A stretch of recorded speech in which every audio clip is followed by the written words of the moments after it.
Welcome to Top IAS Academy. இது உங்க Top IAS அகாடமியுடைய அருட்பெரும் ஜோதி வீக்கெண்ட் டெஸ்ட் பேட்சுக்கான current affairs explanation video. First question பார்க்கலாம் வாங்க. Question number 1. Under whose chairmanship a committee was formed to study the retirement schemes for the Tamil Nadu government employees? தமிழக அரசு ஊழியர்களுக்கான ஓய்வூதிய திட்டங்கள் குறித்து ஆராய யாருடைய தலைமையில் குழு அமைக்கப்பட்டதுன்னு பார்க்குறோம். ஸோ ரீசெண்ட் டைம்ஸில் வந்து என்ன பார்த்தோம்னா 2026 ஜனவரியில் வந்து சிஎம் சார் அவர்களால் வந்து நியூ பென்ஷன் ஸ்கீம்ஸ் ஆனது அறிவிக்கப்பட்டிருக்குன்னு பார்க்குறோம். அவங்களுடைய கடைசி மாத ஊதியத்தில் 50% வந்து என்ன பண்ணப்படும் அப்படின்னு பார்த்தோம்னா லைஃப் லாங் அவங்களுக்கு பென்ஷனாக வழங்கப்படும் அப்படிங்கிற போல சொல்லியிருக்காங்க. ஸோ இது ஒரு நல்ல ஒரு மோட்டிவேஷனாக எடுத்து நீங்கள் எல்லாருமே அரசு அதிகாரியாக வந்து என்ன பண்ணணும், விரைவில் ஆகணும். ஓகே கைஸ், இந்த சிபிஎஸ் ஓபிஎஸ் யூபிஎஸ்னு சொல்லுவாங்க. ஸோ அதாவது contributory pension scheme, old pension scheme, அடுத்தது யூனிஃபைடு பென்ஷன் ஸ்கீம், ஒருங்கிணைந்த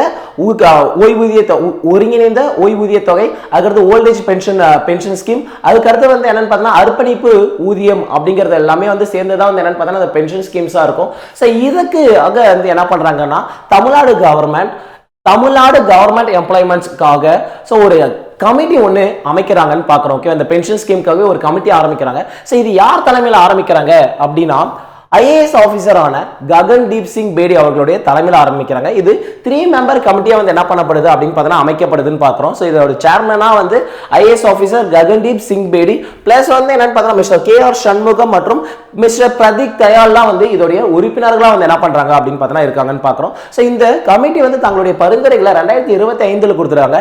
அதன்படி 2026 தமிழக அரசு வந்து இவங்களோட பரிந்துரைகளை செயல்படுத்தியிருக்காங்கன்னு பார்க்குறோம். Question number 2.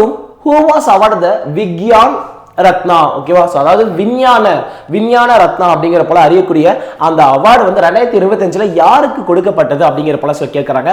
ஜெயந்த் விஷ்ணு நர்லிகார்னு பார்க்குறோம். ஸோ இவர் வந்து என்னன்னு பார்த்தீங்கன்னா ஒரு பேராசிரியர், அறிவியல் சார்ந்த பேராசிரியர்.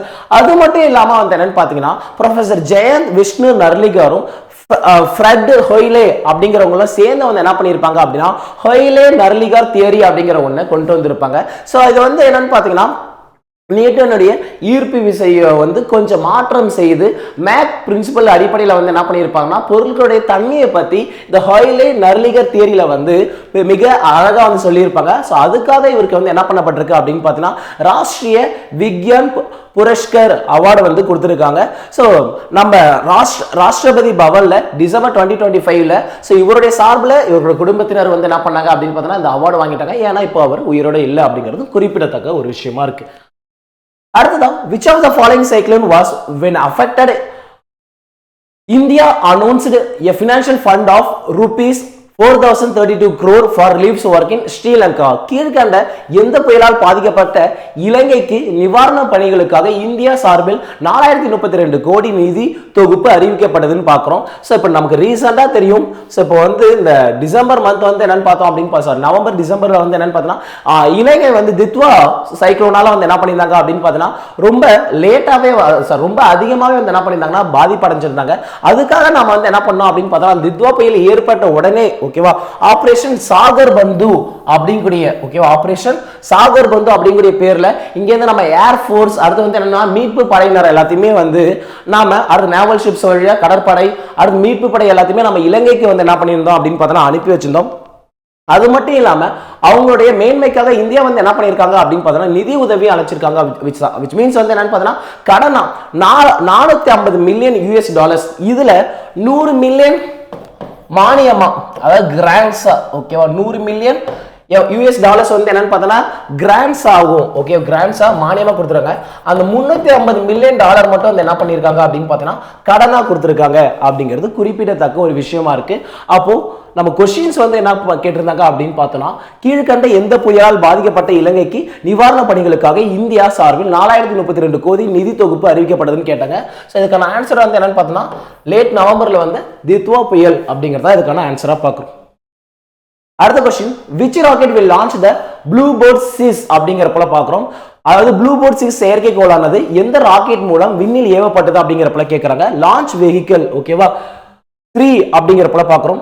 ஸோ நல்லா பிரீஃபாகவே பார்க்குறோம். இந்த ப்ளூ பேர்டு 6 சேட்டிலைட் அப்படிங்கிறது ஸோ இந்தியாவில் வந்து என்ன பண்ணப்பட்டது அப்படின்னு பார்த்தீங்கன்னா ஏவப்பட்டது 2025 டிசம்பர் 24 வந்து என்ன பண்ணப்பட்டதுன்னா ஏவப்பட்டது. இது எதுக்காக ஏவப்பட்டது அப்படின்னு பார்த்தீங்கன்னா டெக்னாலஜியில் 5th ஜெனரேஷன் நெட்வொர்க்கை வந்து என்ன பண்ணணும் அப்படின்னு பார்த்தீங்கன்னா பலப்படுத்தணும் அப்படிங்கிறதுக்காக ஏவப்பட்டதுன்னு பார்க்குறோம். ஸோ எந்த வெஹிக்கிள் மூலமா அந்த ப்ளூ பேர்டு 6 சேட்டிலைட் ஏவப்பட்டது அப்படின்னா லான்ச் வெஹிக்கிள் மார்க் 3 ராக்கெட் மூலமா ஏற்பட்டது. இதுல ஒரே ஒரு சிறப்பான விஷயம் வந்து பார்த்துக்கோங்க.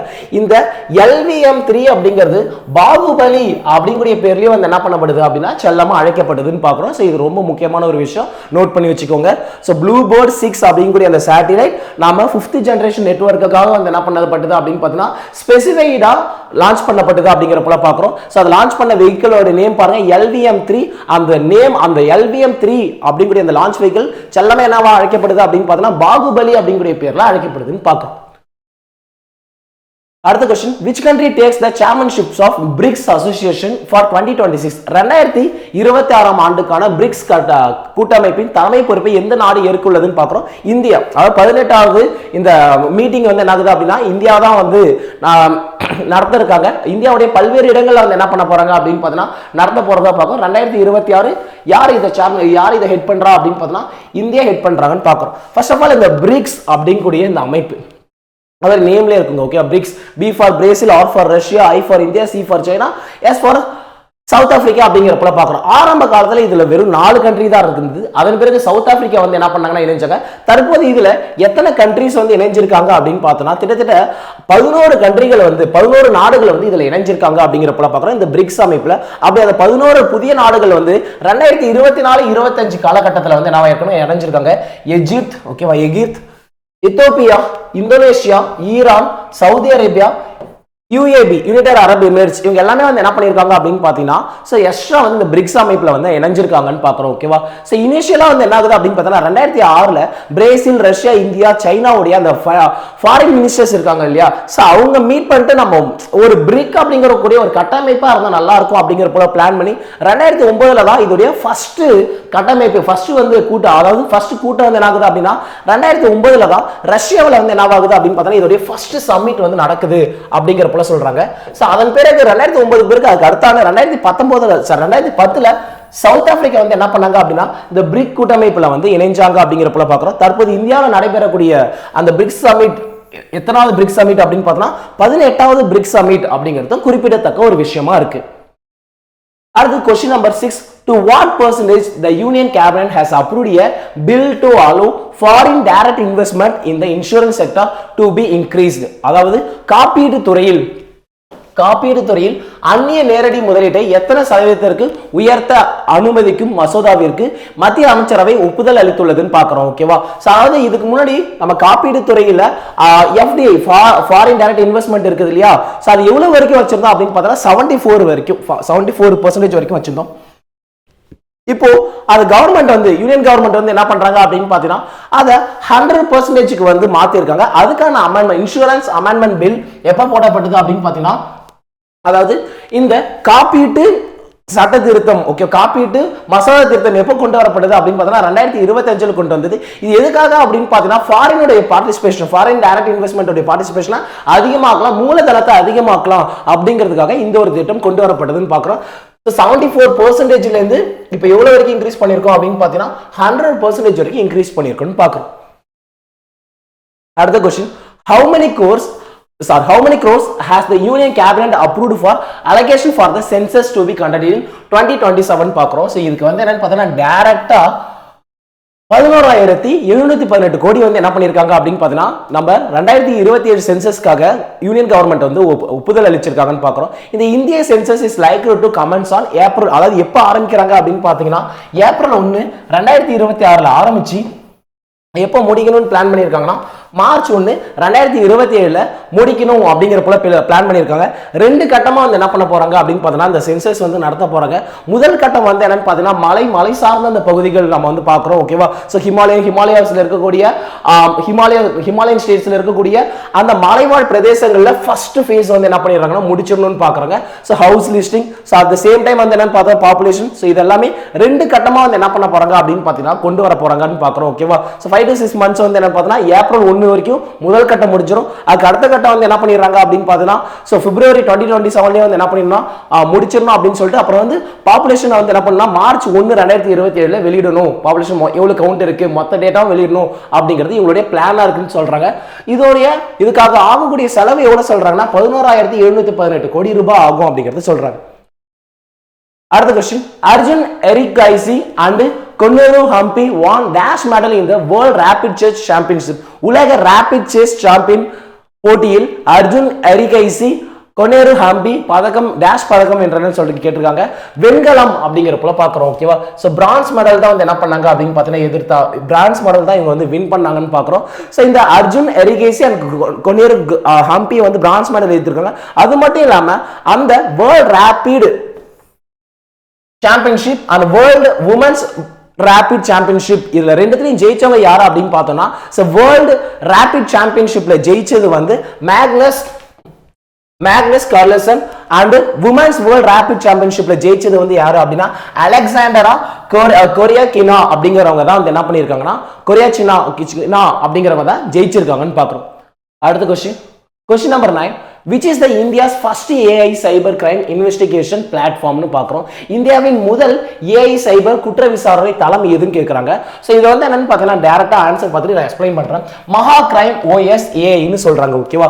மகா கிரைம் ஓஎஸ் ஏஐன்னு பார்க்குறோம். மகா அப்படிங்கிறது மகாராஷ்டிரா வந்து என்ன பண்றாங்க அப்படின்னு பார்த்தீங்கன்னா குறிக்கிறாங்கன்னு பார்க்குறோம். ஸோ இதான் இந்தியாவுடைய first AI based cyber crime investigation அப்படிங்கிற போல சொல்றாங்க. ஸோ இதோட வந்து என்னன்னு பார்த்தீங்கன்னா யார் யார் சேர்ந்து இதை கட்டமைச்சிருக்காங்க அப்படின்னு பார்த்தீங்கன்னா Marvel and Microsoft India development centre அப்படிங்கிற போல பார்க்குறோம். இங்க மார்வல் அப்படின்னா என்ன எக்ஸ்பென்ஷன் பார்த்தோம்னா Maharashtra research and vigilance for enhanced law enforcement அப்படிங்கக்கூடிய மகாராஷ்டிராவில் இருக்கக்கூடிய அந்த விஜிலன்ஸும் அது மட்டும் இல்லாமல் இந்தியாவில் இருக்கக்கூடிய மைக்ரோசாஃப்ட் இந்தியா டெவலப்மெண்ட் சென்டர் சேர்ந்து வந்து என்ன பண்ணியிருக்காங்க அப்படின்னா இந்த மகா கிரைம் ஓஏஎஸ் ஓகேவா ஓஎஸ் ஏஐ வந்து என்ன பண்ணிருக்காங்கன்னா கட்டமைச்சிருக்காங்கன்னு பார்க்குறோம். இதோடைய வேலை என்ன அப்படின்னு நம்ம வந்து பார்த்தோம்னா கம்ப்ளைண்ட்ஸ் நிறைய வரக்கூடிய கம்ப்ளைண்ட்ஸ் அது எல்லாத்தையும் அனலைஸ் பண்றது, கம்ப்ளைண்ட்ஸ் அனலைசிஸ் பண்ணிட்டு அதுக்கு எந்த மாதிரியான நம்ம எஃப்ஐஆர் வந்து போடணும், அதுக்கடுத்து இது எந்தெந்த செஷன்ல கவர் ஆகும் அப்படிங்கறத வந்து என்ன பண்ணா இந்த ஏஐஸே வந்து என்ன பண்ணுவாங்க அப்படின்னு சார் இந்த ஏஐஏ